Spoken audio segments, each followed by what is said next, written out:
Muy buenos días, hermanos y hermanas, buenas tardes, buenas noches, en cualquier momento que usted desee ver este servicio por medio del televisor o del internet, en YouTube, Facebook, donde guste vernos. Quiero decirles que estoy muy contento de ser un ministro de Dios en el mundo, desde Monte Carmelo al mundo entero.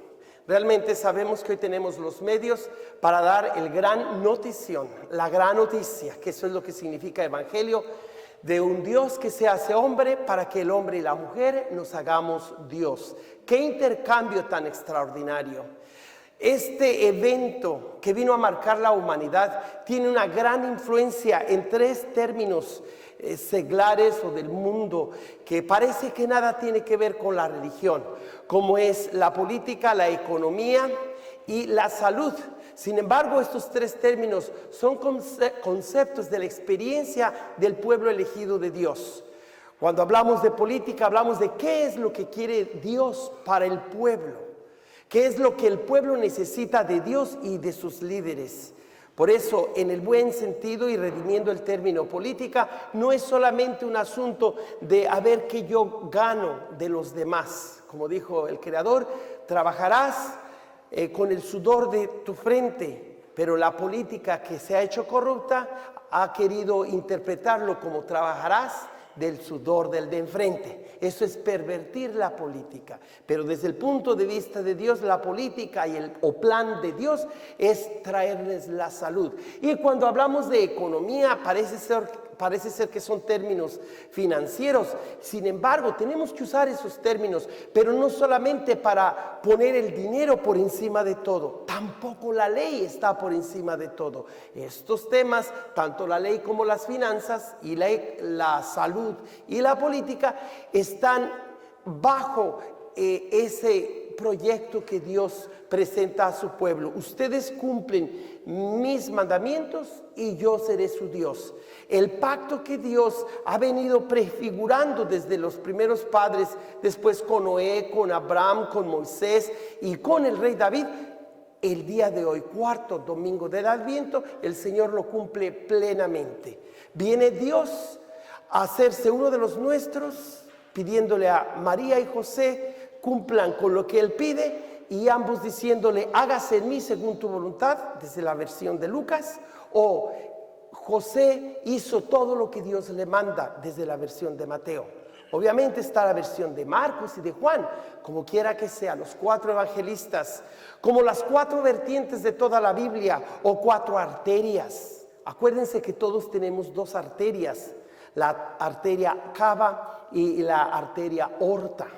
Una de las arterias recoge toda la sangre que está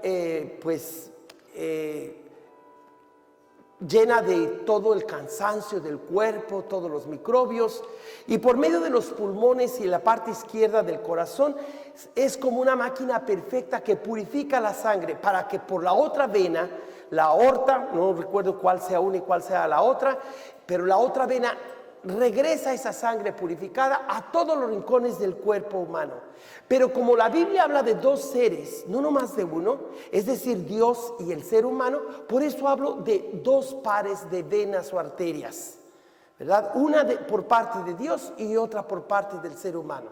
Y estas cuatro arterias o dos pares de venas, pues hablan de ese encuentro, de ese abrazo que se da desde los comienzos de la humanidad por parte de Dios hasta en este momento que yo les hablo, y hasta el final de los tiempos, cuando cada hombre y cada mujer con el nombre de Adán y Eva le dan una respuesta a Dios, bien sea positiva para encontrar en sí mismos y con lo que Dios les da esa economía o buena administración de los bienes que Dios ha dado, esa salud que Dios quiere para todos, y esa política o arreglo en diálogo, en conversación. Eso es lo que debe ser una política redimida. no en corrupción, no un monólogo. Un monólogo es que, oye, según yo platico contigo y te escucho, pero no te escucho, ni me importas tú, me importo yo, y lo que me importa es sacar de ti el provecho. Eso ya no es política, eso se llama corrupción. Pues la palabra de Dios hoy nos viene a ilustrar en esos 4 términos seculares que la gente piensa que nada tiene que ver con la Biblia ni con la religión. Por supuesto que todo tiene que ver con la Biblia y la religión. Vuelvo a repetir cómo son esas experiencias por las que todos hemos pasado y que todos estamos involucrados, que se llama política, que se llama la salud, que se llama la economía y que se llama pues también pues el bienestar total de las personas, que incluye la ley. Entonces son 10 cosas, 10 temas que poco a poco les vamos a ir instruyendo, y que los miércoles de 7:30 a 9 de la noche, hora del Pacífico, usted podrá entrar en vivo y encontrar diálogos sobre estos temas que aquí solamente estoy introduciendo con el 4º domingo del Adviento del ciclo A, en el que se nos presenta el momento en el que el Señor se encarna para nunca más separarse de nosotros. Esos temas son pues le he llamado diálogo del manto sin costura de Jesús, o Seamless Garment en inglés, que es la fe pública, la ley del pueblo, la economía, la familia, la salud, el matrimonio y la sexualidad, inmigrantes ciudadanos, la comunicación y la verdad, la educación a todos los niveles y la cultura de la vida. Este decálogo de manto sin costura significa que si vas a abordar un tema no puedes ignorar los otros 9. Son 10, como el decálogo de Moisés, como las bienaventuranzas de Jesús, como tantos otros decálogos que existen a partir del que Dios entregó a Moisés y que hoy en Jesucristo se da pleno cumplimiento, ya que el hombre por sí solo no puede cumplir con la ley. Viene el plan de Dios, no de la ley solamente, sino del don gratuito o gracia. Es decir, Dios se ha acercado a nosotros sin pedir de nosotros más que nuestro cuerpo, nuestra mente, nuestro ser, como le pidió a María su sí y el sí de José, y a partir de José y María Dios se hace uno de los nuestros para que usted y yo nos hagamos Dios. Nos ponemos de pie para esta misa tan especial que nos introduce al nacimiento del Salvador del mundo.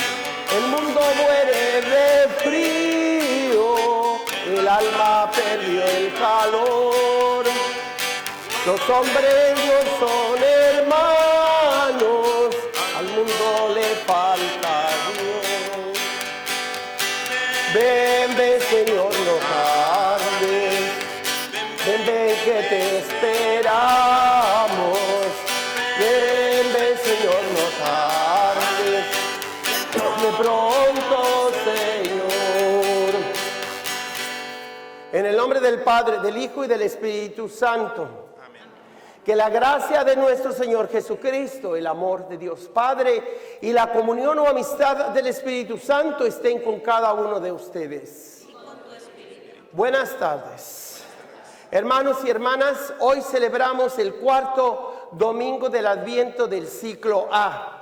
Como pueden ver, el altar nuevamente se reviste de un morado oscuro, hizo el color rosita, llenos de la esperanza cierta de que el Señor vendrá. Pero luego caemos en la duda, en la tristeza, en las tentaciones. Y otra vez tenemos que levantarnos. La vida del cristiano no es solamente aquel que se mantiene todo el tiempo entusiasmado y con éxito. No, la vida del cristiano es aquel que aun cuando cae, aun cuando retrocede, no se queda atrás ni se queda abajo, sino que se levanta y sigue hacia adelante. Eso significa ser cristiano, uno que reconoce sus imperfecciones, sus pecados, sus limitaciones, pero que confía en el don del Señor, que por gratuidad o regalo viene a nuestro encuentro y nos da todo lo que necesitamos para tener una vida sana, sencilla, llena del Espíritu Santo. Por eso con humildad reconozcamos que tenemos que venir a la misa con esas 4 disposiciones o actitudes de honestidad y humildad, de fe y de amor. Teniendo estas 4 disposiciones en nuestra forma de ver, de oír, de sentir, de hablar, Entonces viene el Espíritu Santo y hace suyo este momento especial que llamamos la hora de la Santa Misa. Podamos decir que usted y yo somos otros Cristos en la tierra, no nomás de llevar el título, ¿verdad? Y decir que somos muy católicos y cristianos, si no practicamos las obras de justicia. Por eso, por la conversión de nuestro presidente y todos los blancos supremacistas que creen que ellos son los únicos que viven la fe cristiana, cuando son los únicos que no la viven, más bien por su actitud y posición, que dejen de discriminar y entonces diremos que se parecen a Cristo, ¿verdad? Hacemos oración pues por la conversión de todos los que como ellos piensan en esta preparación a la Navidad con el cuarto domingo del Adviento. Te pedimos, Señor, que infundas tu gracia en nuestros corazones para que, habiendo conocido por el anuncio del ángel la encarnación de tu Hijo, lleguemos por medio de su pasión y de su cruz a la gloria de la resurrección. Por nuestro Señor Jesucristo, tu Hijo, que vive y reina contigo en la unidad del Espíritu Santo y es Dios por los siglos de los siglos. Amén.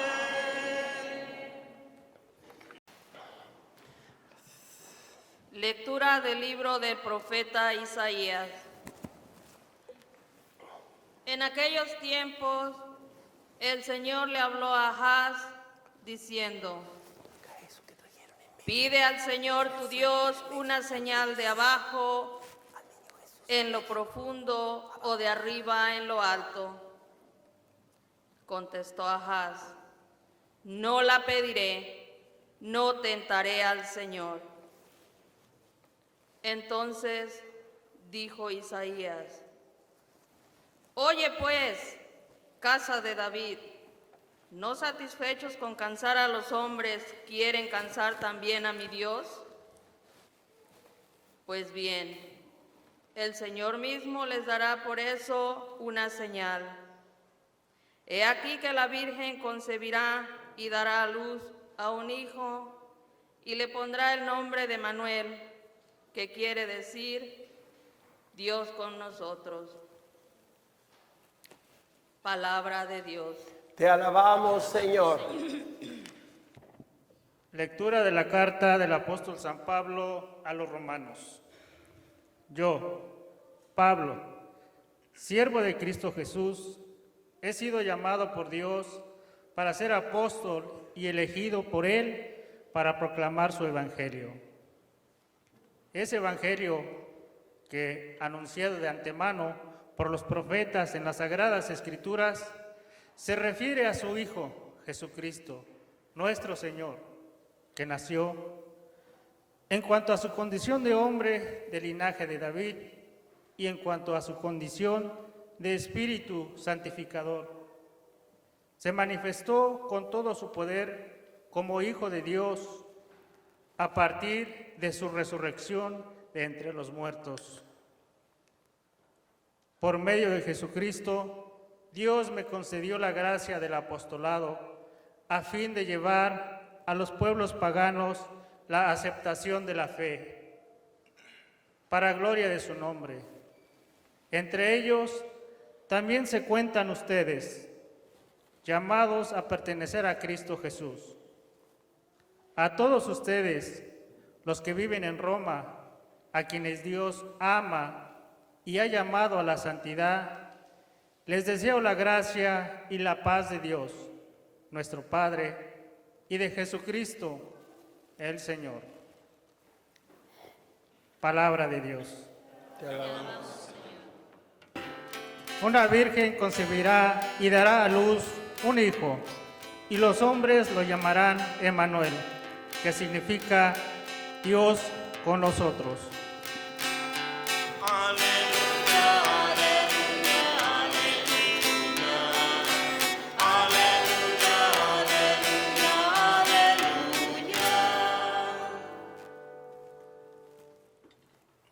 El Señor esté con ustedes. Proclamación del Santo Evangelio según San Mateo. Cristo vino al mundo de la siguiente manera. Estando María, su madre, desposada con José y antes de que vivieran juntos, sucedió que ella, por obra del Espíritu Santo, estaba esperando un hijo. José, su esposo, que era hombre justo, no queriendo ponerla en evidencia, pensó dejarla en secreto. Mientras pensaba en estas cosas, un ángel del Señor le dijo en sueños: José, hijo de David, no dudes en recibir en tu casa a María, tu esposa, porque ella ha concebido por obra del Espíritu Santo. Dará a luz un hijo y tú le pondrás el nombre de Jesús, porque él salvará a su pueblo de sus pecados.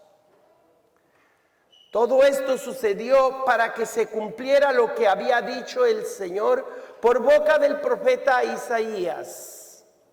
He aquí que la Virgen concebirá y dará a luz un hijo, a quien pondrán el nombre de Emmanuel, que quiere decir Dios con nosotros.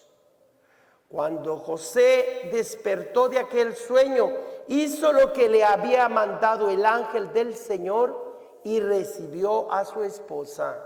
Palabra del Señor. Gloria a ti, Señor Jesús.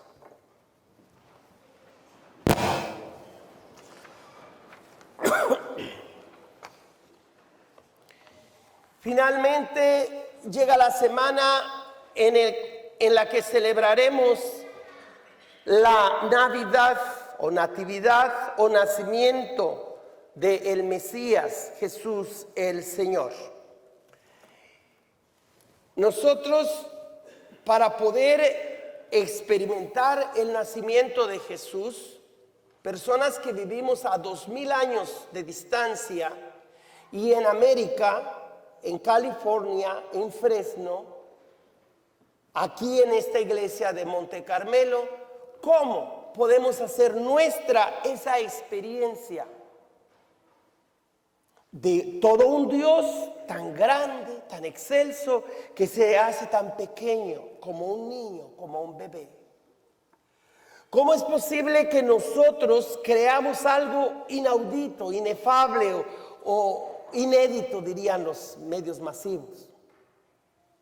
¿Cómo es posible que nosotros demos razón de nuestra fe ante la ciencia que dice imposible que haya la concepción de un bebé si no hay la semilla del hombre y el óvulo de la mujer? El DN de Jesús es solamente de su madre, porque no hubo intervención de varón alguno.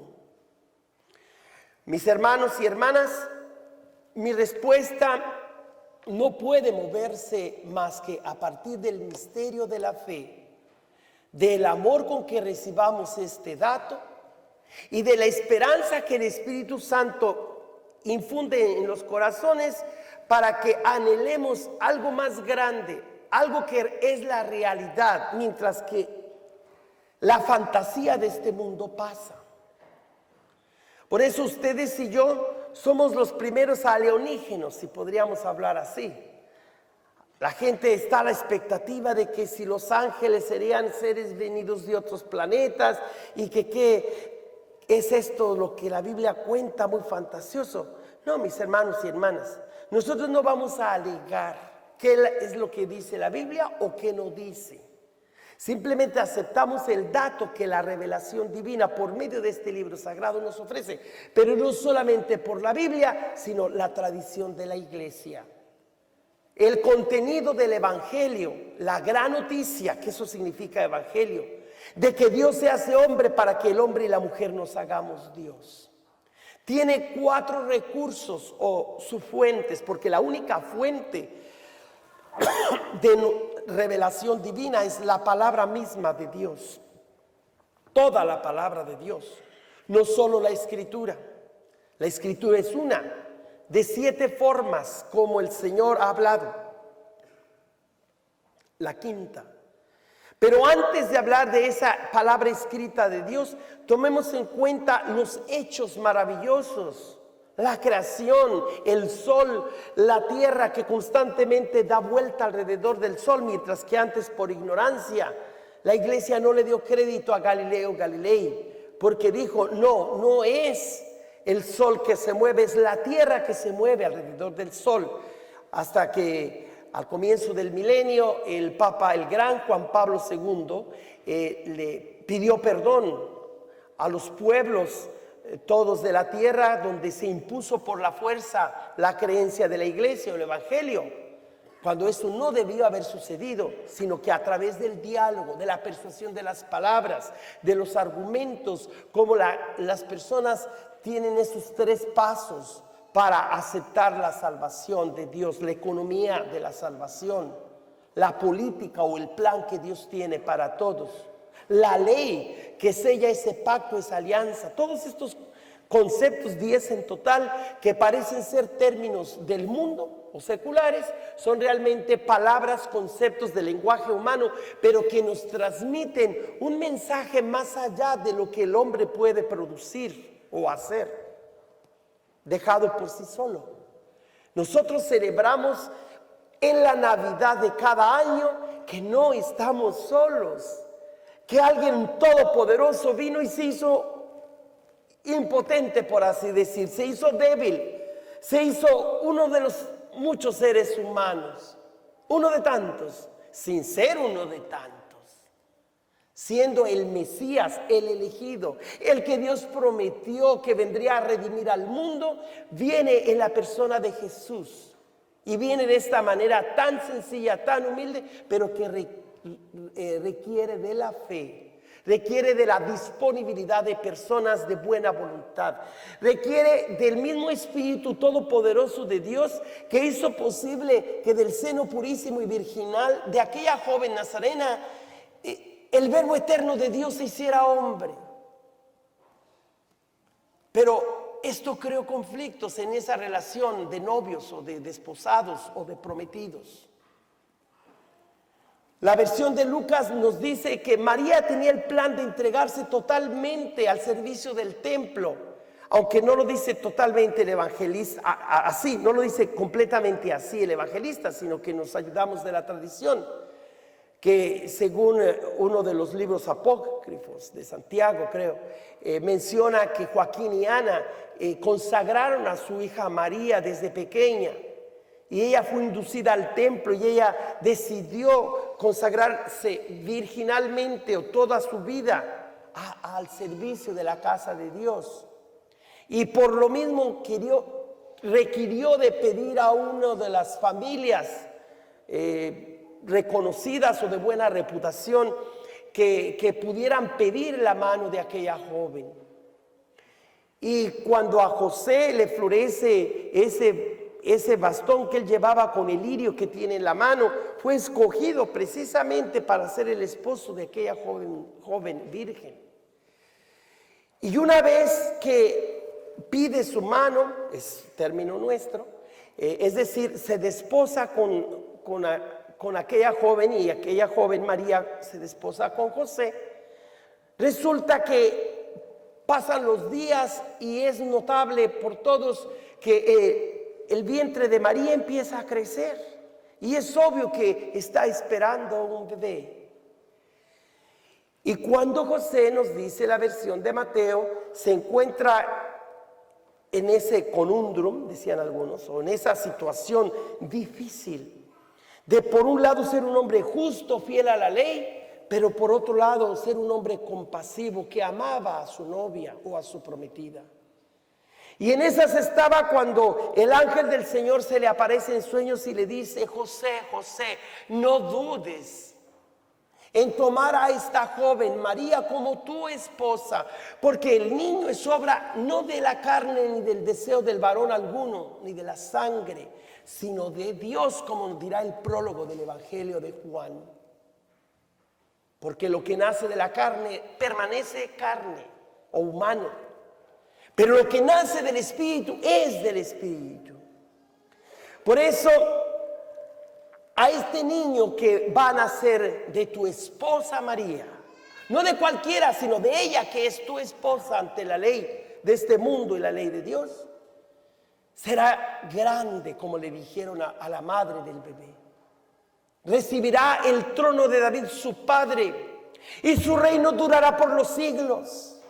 Pero eso le fue dicho a ella. María sabía todo eso, quizás todavía no le comunicaba a su prometido. Y José simplemente escucha de parte del ángel que debe tomarla a ella como su esposa y le debe poner el nombre de Jesús, que es a quien ella carga ya en su seno virginal. El ponerle nombre a aquel niño significa que eres verdaderamente el padre de esa criatura. Aunque nada que ver contigo, aunque la fe nos dice que antes de que vivieran juntos, quiere decir que no hubo relaciones íntimas sexuales.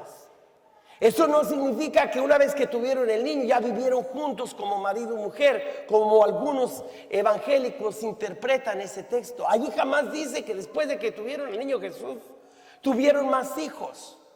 En el capítulo 6 de Marcos se dice explícitamente de Jesús como el carpintero, el hijo de María. Jamás dice los carpinteros o tecones, eso significa en griego el obrero.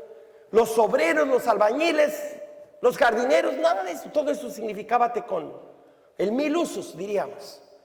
Jamás se dice allí todos los que trabajan en tantas cosas, talleres, albañiles, carpinteros, los hijos de Doña María. Eso no dice el Evangelio de Marcos capítulo 6.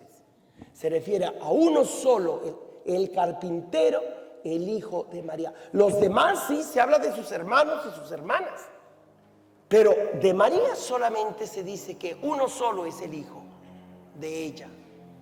Y Mateo afirma de esta manera que Jesús es solamente obra de el Espíritu Santo y de aquella joven que le dijo a Dios o al ángel del Señor fiat.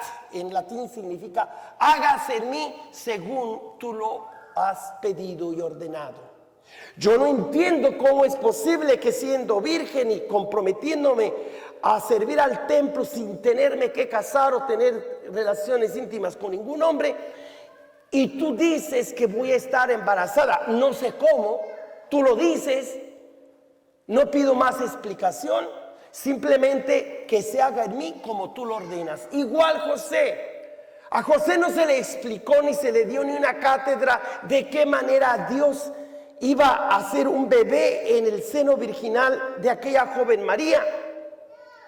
¿Acaso nos hemos preguntado cómo le hace Dios para, con el cambio de las estaciones del año, cambia el color de las hojas de los árboles, de verde a amarillitas, a rojitas, a moradas, a oscuras, cenizas, caen las hojas y luego en la primavera salen nuevos retoños y se renueva la faz de la tierra? ¿Cómo es posible que Dios de una semilla de maíz o de frijol salga una vaina o una mazorca?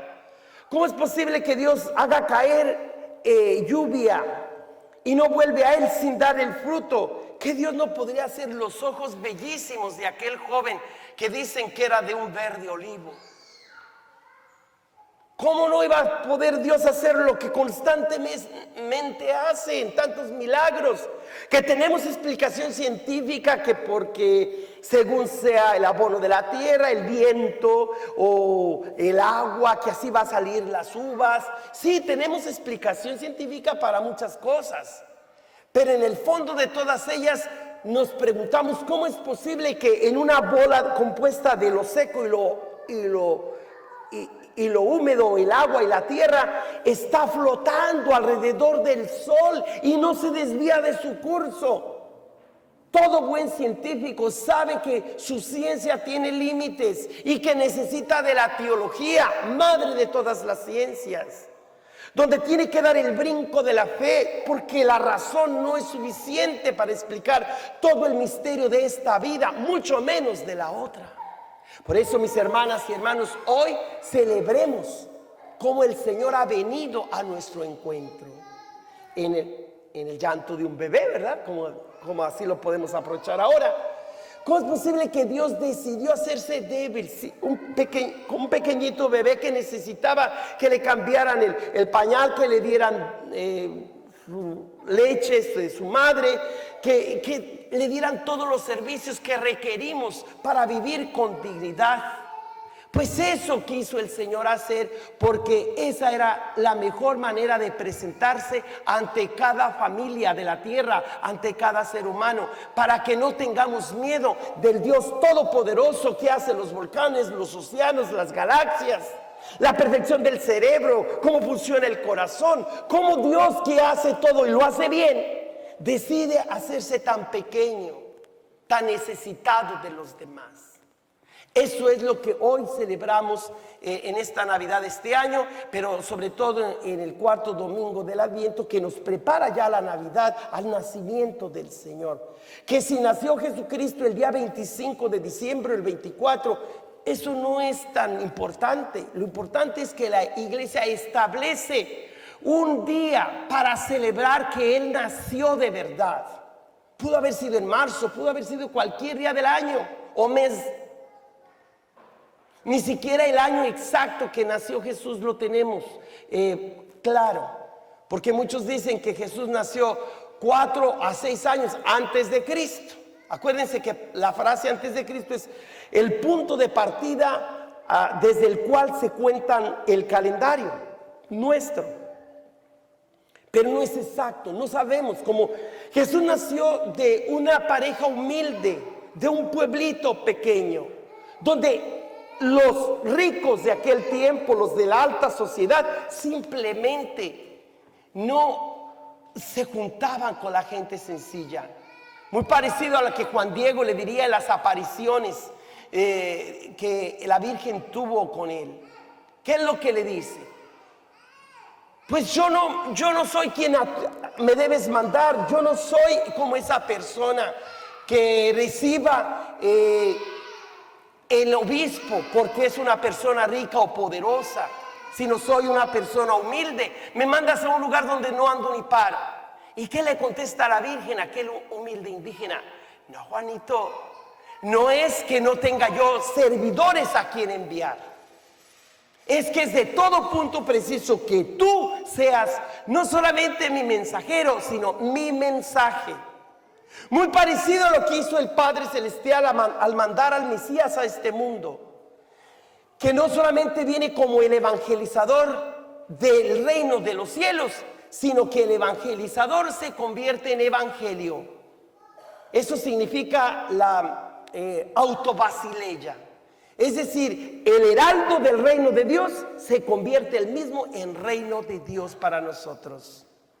Algo que solamente sucedió una vez en la historia y de una vez para siempre. Cuando a lo largo de la historia hay gente que quiere usurpar y que de hecho se han atrevido a decir: yo soy Jesús que tiene que venir por segunda vez, yo soy el Mesías, como en esta semana hubo legisladores, congresistas republicanos que han propuesto al presidente Donald Trump como el elegido. Gracias a Dios que la mayoría de los cristianos le dijeron: no más, señor presidente, no le podemos apoyar.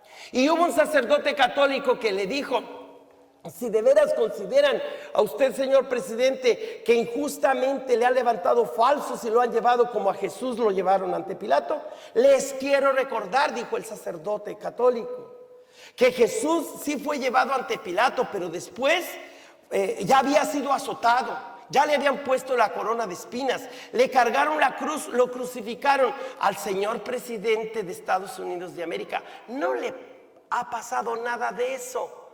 ¿Cómo te atreves a llamarte aquel que suplanta a Jesucristo? Y que por ser el presidente y por su mentalidad, como es tan verdadero, fíjense que mucha gente, no muchos, gracias a Dios que no muchos, más bien la base que apoya al presidente actual, creer que él es el nuevo Mesías y el Cristo que tenía que venir al mundo. Pero, Dios mío, qué blasfemia. Yo ahora me contesto la pregunta que me hacía desde mucho tiempo: ¿por qué la iglesia no levantaba la voz en contra de un usurpador, de un mentiroso y de un corrupto que tenemos como presidente? Y siempre dije, bueno, es que la iglesia no tiene cara para denunciar la falsedad del presidente, porque en algunos casos ha permitido la pedofilia de algunos de sus miembros, no de todos. Y pues no tiene credenciales con qué presentarse y decir, porque con un dedo apuntaría al presidente y con tres nos apuntaríamos a nosotros mismos, ¿verdad? Pero no, ahora hay una razón que ahora lo entiendo. ¿Por qué la iglesia no levanta la voz como otros sí levantaron la voz para apoyar en el 2016 al presidente y decir, oh, la Biblia señala que tú eres el que tenías que venir? Y allí muchos pastores felicitando al presidente, y ahora tener que retractarse. Por eso la iglesia no se puede casar con ningún partido político, ningún candidato, ninguna administración, porque el que se casa con los vientos pronto queda viudo. Eso es la política de este mundo. Era como los vientos que van y vienen. Te casas con uno y te fuiste, te quedaste solito, porque ya pasó ese ventarrón. Te quedaste solo.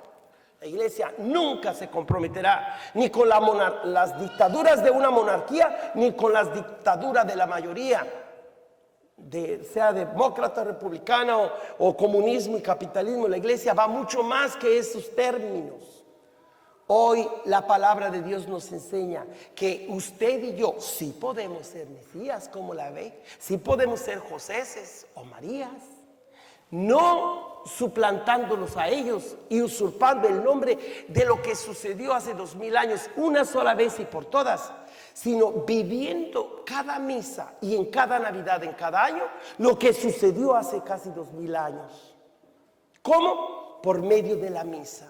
Por medio de ese saludo que da San Pablo a los cristianos de Roma, personas que Pablo ni siquiera conocía, pero al mandarles esta carta y al invitarles que cada reunión semanal, el día domingo, día del Señor, Dominus Dei, ¿verdad? El día pagano de Júpiter, que de hecho el día de Júpiter, 25 de diciembre, es cuando la iglesia empezó a celebrar oficialmente el nacimiento de nuestro Dios y Señor Jesucristo, para suplantar, eso sí, para quitarle esa fuerza que tenía el nacimiento de un Dios pagano, que ni Dios era.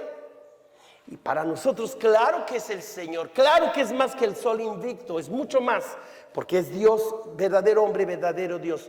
Pero ¿qué es lo que nos dice San Pablo allí? Esta buena nueva dice: soy apóstol por un llamado de Dios, escogido para proclamar el evangelio de Dios. Esta buena nueva es el comienzo de esa carta a los romanos, anunciada de antemano por sus profetas en las sagradas escrituras y que se refieren a su Hijo. Pero después sigue diciendo cómo Jesús es Mesías por ser descendiente en la carne de David, pero por el Espíritu Santo, el Hijo unigénito del Padre. Y por eso Pablo dice: he sido enviado no solamente a los judíos, sino a los paganos. Y nos saluda, dice: tengan pues gracia y paz de parte de Dios nuestro Padre y de Jesucristo el Señor. Acuérdense que hay varios saludos con los que comenzamos cada misa. Este es el número 2. Hay como 4, pero no sé qué número le corresponde pero en realidad esta es: tengan pues gracia y paz de parte de Dios nuestro Padre y de Jesucristo el Señor. ¿Dónde está el Espíritu Santo? Gracia y paz. Son otros nombres para el Espíritu Santo. Cada vez que el sacerdote comienza una reunión así para hacer la Santa Misa y les dice que la gracia de nuestro Señor Jesucristo, el amor del Padre y comunión o amistad del Espíritu Santo estén con cada uno de ustedes, ¿y ustedes qué me responden? Y conmigo también, y contigo también, sacerdote. Y a partir de ese saludo, entonces la misa viene a ser repetición de un rito, sí, porque el rito representa al mismo contenido del misterio de la encarnación, de la crucifixión y redención del Señor, que sucedió una vez por todas. Por eso el rito es repetido. Pero cada misa es única, porque Dios vivo se presenta hoy y aquí. Entonces usted y yo no somos una mera repetición solamente porque las partes de la misa se repitan como un rito, sino que somos extensión de aquel evento único en la historia. Esta misa es única. Esta misa no sustituye el miércoles 25 de diciembre, que esperamos que ustedes vengan a la misa el miércoles, porque esta es la del cuarto domingo del Adviento, que nos prepara a venir a la misa de cuando nace nuestro Salvador, Jesucristo. Entonces, mis hermanas y hermanos, a diferencia del presidente de esta nación y de quien quiera que busque usurpar el nombre de Cristo, usted está llamado a ser otro Cristo en la tierra. Usted está llamado a ser otra María y otro José. ¿Pero de qué manera? Nomás decir, soy católico, soy cristiano, y por eso me siento superior a los demás, y por eso los blancos supremacistas robaron el nombre de cristianos para decirse, somos la raza perfecta y la religión perfecta y verdadera. Todos los demás son una bola de tal por cuales andrajosos, bajos, allí la chusma. Exactamente, las personas que creen en el racismo y en la discriminación, aun cuando usan el nombre de cristiano, son lo opuesto a lo que Jesucristo vino a enseñar: que todos somos hijos e hijas, que no hay un ser humano superior a otro, ni Jesucristo, que sí es el único superior, porque además de hombre es Dios. Él mismo vino a enseñarnos que todos somos hijos de un mismo Padre celestial. ¿Y de qué manera tú puedes ser otro Cristo? No usurpando, suplantando a Cristo, sino que con tus ojos mire la necesidad del hermano, con tus manos ayuda a quien necesita, con tu boca alienta al desanimado, da calor a los que tienen frío, enséñate a compartir lo poquito o mucho que tengas, y tú eres otro Cristo allí donde se necesita la presencia de Dios. ¿De qué manera María es modelo para todas las mujeres? Cuando ella, sin comprender todo lo que iba a sufrir por ese hijo, que estaba ahora embarazada por el poder del Espíritu Santo, simplemente dice, hágase en mí según tu voluntad. ¿De qué manera tú como hombre puedes traer a Cristo allí a tu trabajo, a tu familia, a la escuela, al negocio, donde sea? Cuando haces igual que José. Una vez que se le reveló en sueño que ese niño no es de ningún otro hombre, que es de Dios, y que él tiene toda autoridad como el marido de María y el padre de esa criatura, por lo que le pondrá el nombre de Jesús, ya que Jesús significa el salvador de su pueblo, de sus pecados. ¿Y qué dice el Evangelio? ¿Cómo concluye? Por parte de Lucas, María dice, hágase en mí según lo ordenas. Y por parte de Mateo, José hizo como el ángel del Señor le ordenó.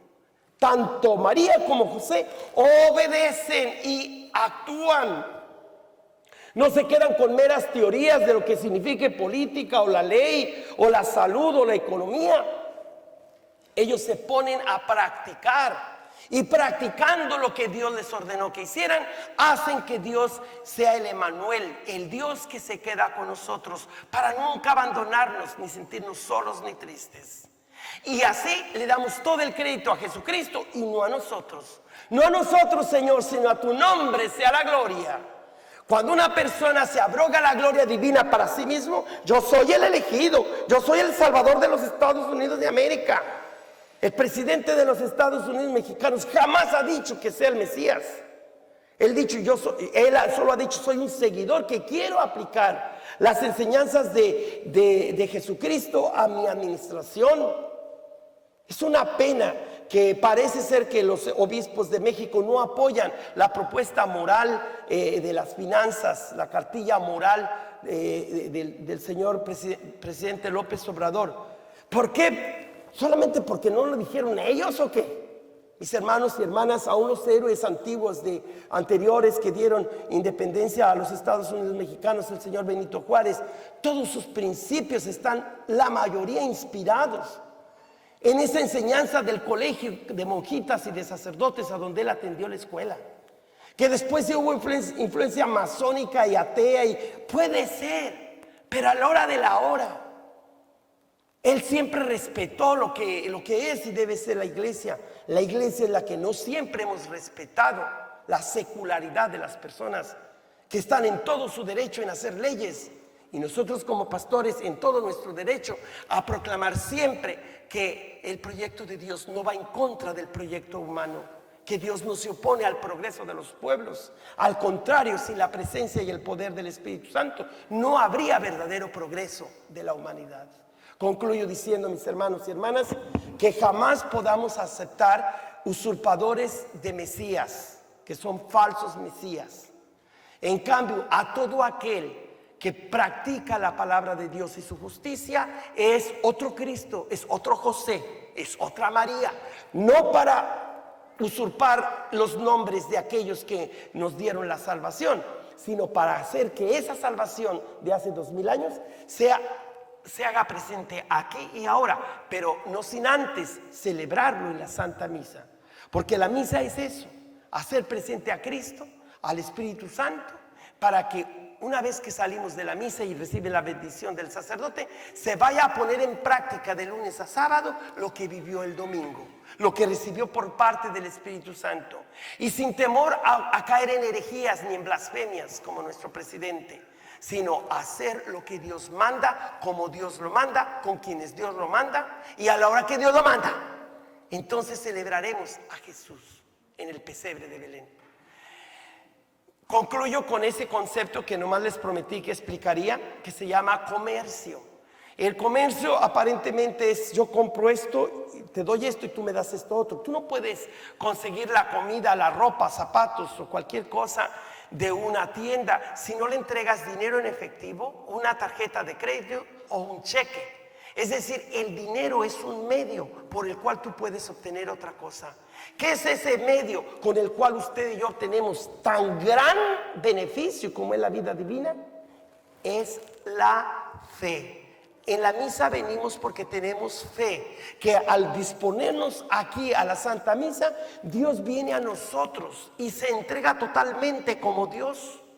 Pero también como hombre nos eleva a cada mujer y a cada hombre para poder estar en una base igual.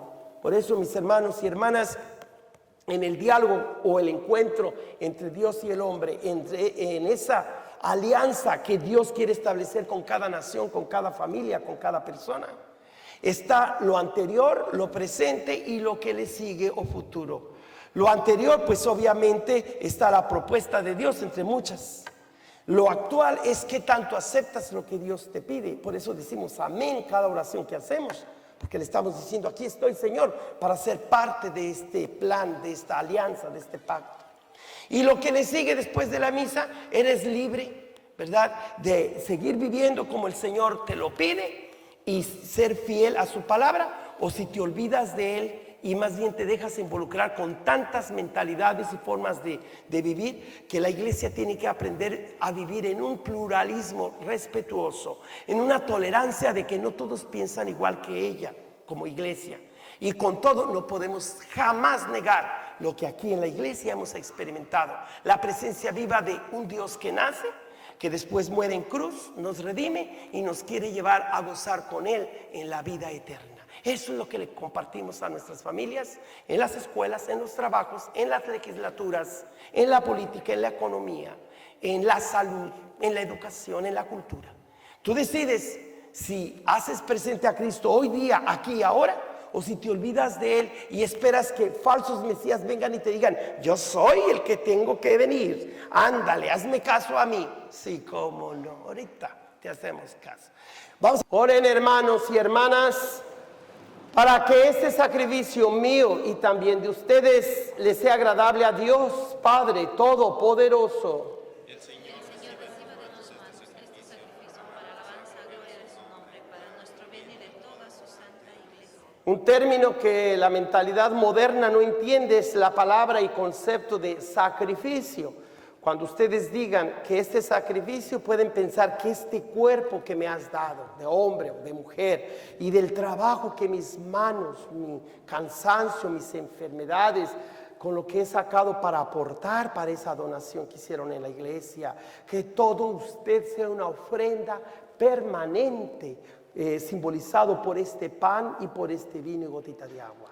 Y eso es lo que usted en cada misa le dice: te ofrezco, Señor, por medio del sacerdote, ofrezco mi propia persona, mi propia familia, mi propio esfuerzo. Amén.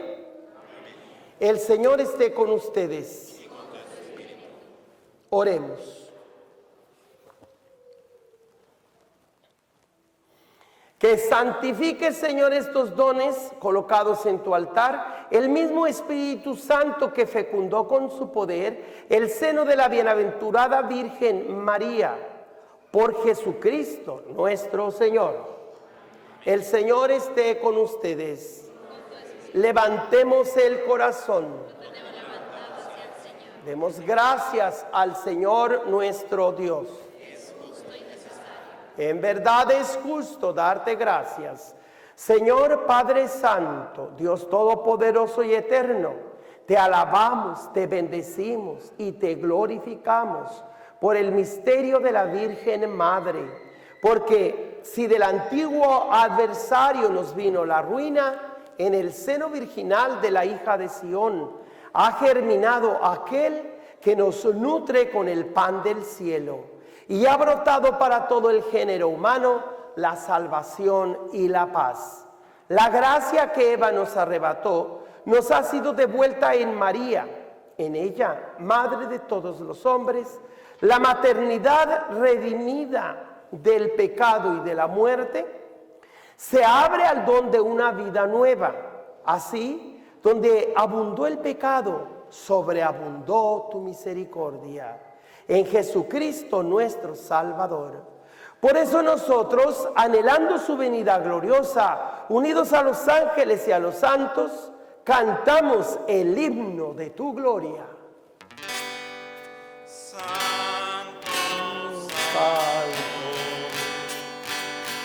Santo es el Señor, San en las alturas, y de lo que viene,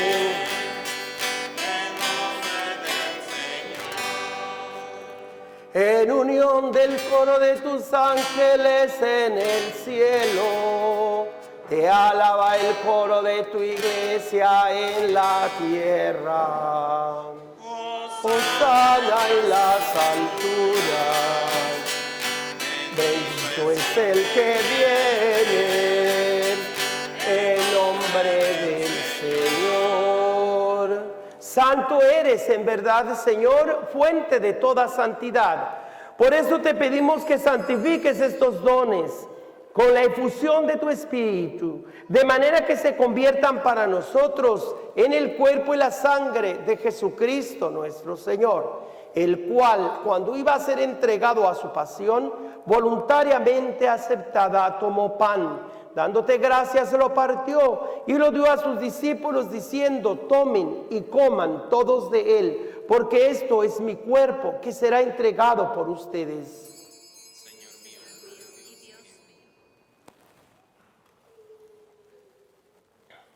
Del mismo modo, acabada la cena, tomó el cáliz y dándote gracias de nuevo, lo pasó a sus discípulos diciendo: tomen y beban todos de él, porque este es el cáliz de mi sangre, sangre de la alianza nueva y eterna, que será derramada por ustedes y por muchos, para el perdón de los pecados. Hagan esto en conmemoración mía.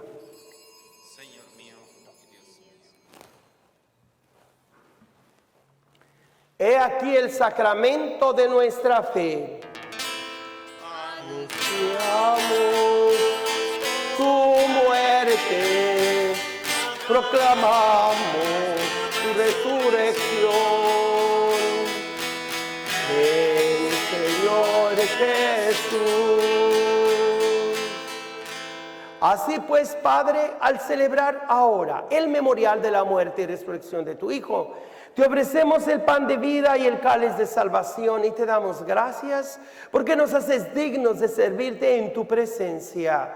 Te pedimos humildemente que el Espíritu Santo congregue la unidad a cuantos participamos del cuerpo y la sangre de Cristo.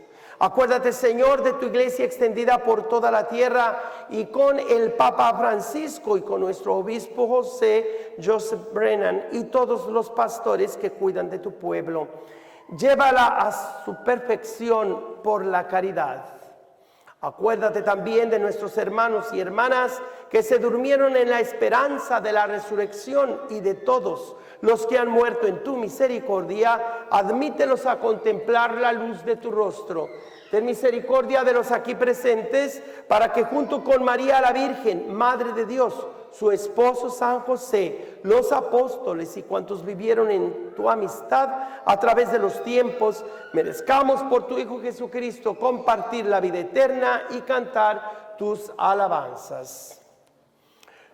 Por Cristo, con Él y en Él, a ti Dios Padre omnipotente, en la unidad del Espíritu Santo, todo honor y toda gloria por los siglos de los siglos.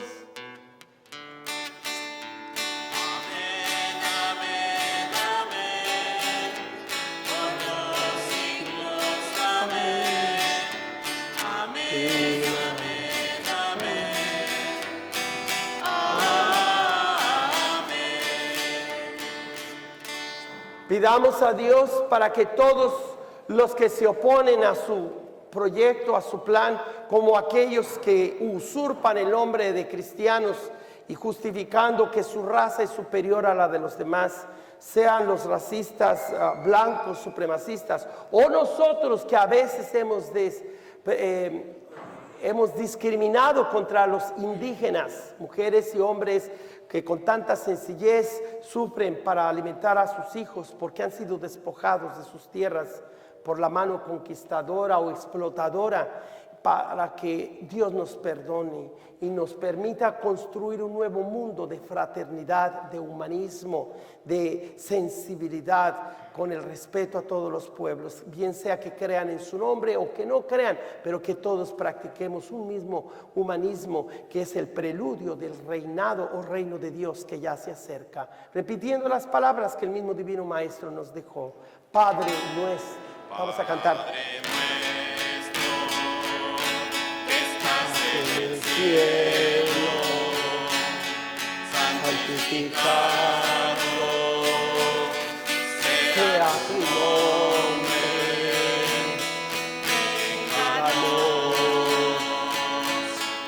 venga tu reino, hágase tu voluntad, así en la tierra como en el cielo. Danos hoy nuestro pan de cada día. Perdona nuestras ofensas como nosotros perdonamos a los que nos ofenden. No nos dejes caer en tentación.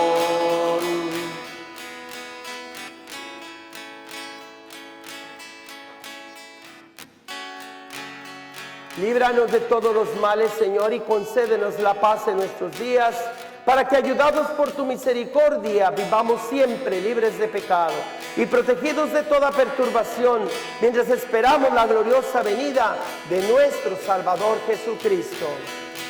Padre nuestro,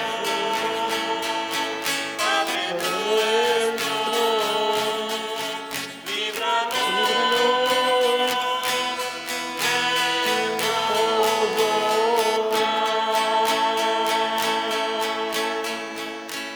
Señor Jesucristo, que dijiste a tus apóstoles: la paz les dejo, mi paz les doy. No tengas en cuenta nuestros pecados, sino la fe de toda tu iglesia, y conforme a tu palabra, concédele la paz y la unidad. Tú que vives y reinas por los siglos de los siglos. Amén. La paz del Señor esté siempre con cada uno de ustedes.